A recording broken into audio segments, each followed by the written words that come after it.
Ассалаумағалейкум. Бүгін біз туыстарымызға, алыстағы адамдарға қалай ECB ключті алып береміз. Яғни ноутбук арқылы ЕГОВқа кіретін мүмкіндігі жоқ адамдарға, туыстарымызға біз қалай ECB алу керек екенін толық көрсететін боламын. Ол үшін төменде кез келген браузерге кіреміз. Мінекей, басты бетті ашып алайын. Осы жерде ЕГОВқа кіресіздер или поисковикке ЕГОВ деп жазып кірсеңіздер де болады. Менде дайын тұрған бетке кірдім. Осыдан енді төмен қарай түсеміз. Төменде қызметтердің тізімі жазылып тұрады. Сол жерден ECB-ны қашықтан алу деген батырманы басамыз. Осы жерде екі түрлі таңдау шығады. Сол жерден сен ECB-ны қашықтан алу дегенді басамыз. Біріншісін және онлайн сұрату деп басамыз. Осы жерде заңды тұлға, жеке тұлға деп белгіленіп тұрады. Жеке тұлғаны таңдап, осы жерде кімнің атына алғалы жатсыз ECB ключті, сол адамның иіні жазылу керек және сұранысты жіберу деп басамыз.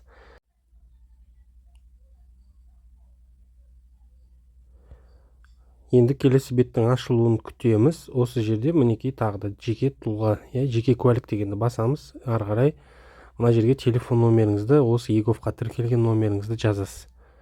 Және сізге SMS код келеді. Сол SMS кодты осы жерге теретін боламыз. Мінекей SMS кодты күтеміз.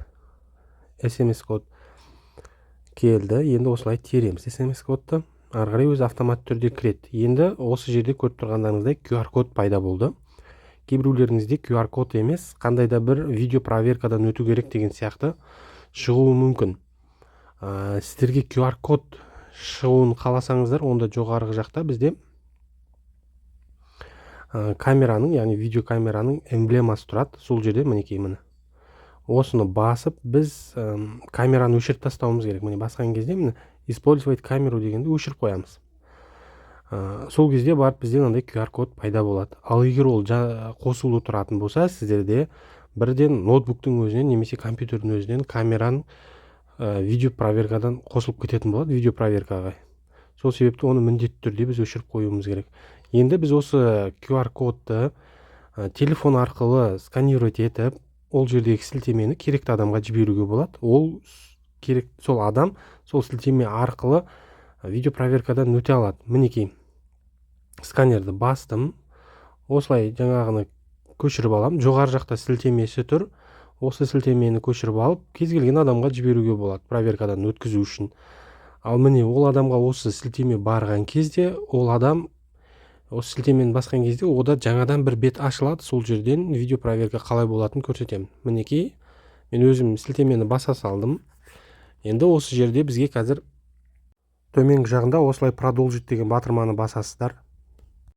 И осы жерде камера қосылады. Сол камерадағы айтылған іс-әрекеттің барлығын жасасаңыздар, проверкадан өтесіздер. Мінекей, мына жерде начать деген кнопка көк түсті болып жану керек. Міне жанды. Енді осыны басамыз. Басқан кезде алыстау керек деп тұр. Мінекей, енді қозғалмаймыз.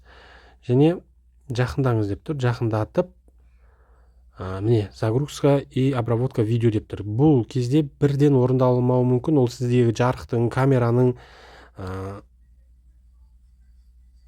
қандай сапада екеніне байланысты болады. Сапасы жақсы болса бірден өтеді.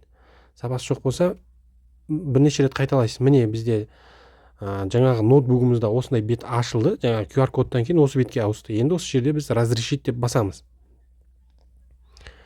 Жаңа беттің ашылуын күтеміз. Мінекей, мына жерде пайдаланушылық келісімді оқыдым және шарттарымен келісемін деп галочка қойып басамыз. Мына жерде кілт қоймасын таңдау, яғни компьютердің қай жеріне сақтағыңыз келеді, соны басасыз. Міне мен рабочий столда ключ деген папка ашып қойғанмын өзіме. Сол жерде міне сапар деген папкаға сохранить етемін. Выбор папки деп басамын. Құптау дегенді басамын. Енді төмен қарай түскен кезде мінекей, мына жерде кішкене күте тұрамыз. Ана жаңарту деген батырманы басамыз. Кейде ондай шықпауы да мүмкін. Сол кезде сертификатты жүктеу деп шығу керек болады бізге қазір. Міне жаңартуды бастым. Сертификатты жүктеу деген батырма шықты. Басамын. Мына жерге пароль ойластырасыз өзіңіз. Кез келген парольді ойлап, төменгі жағына соны қайтадан қайталап теретін боласыз. Екеуі бір-біріне сәйкес болу шарт. Енді осы жерде құптау деген батырманы басқан кезде міне сертификаттар сәтті орындалды. ECB кілттерді қолдануға дайын деп осылай шығу керек. Ал видеомыз пайдалы болса, сіздерге достарыңызға бөлісіп, арнаға қолдау ретінде тіркелуді ұмытпаңыздар.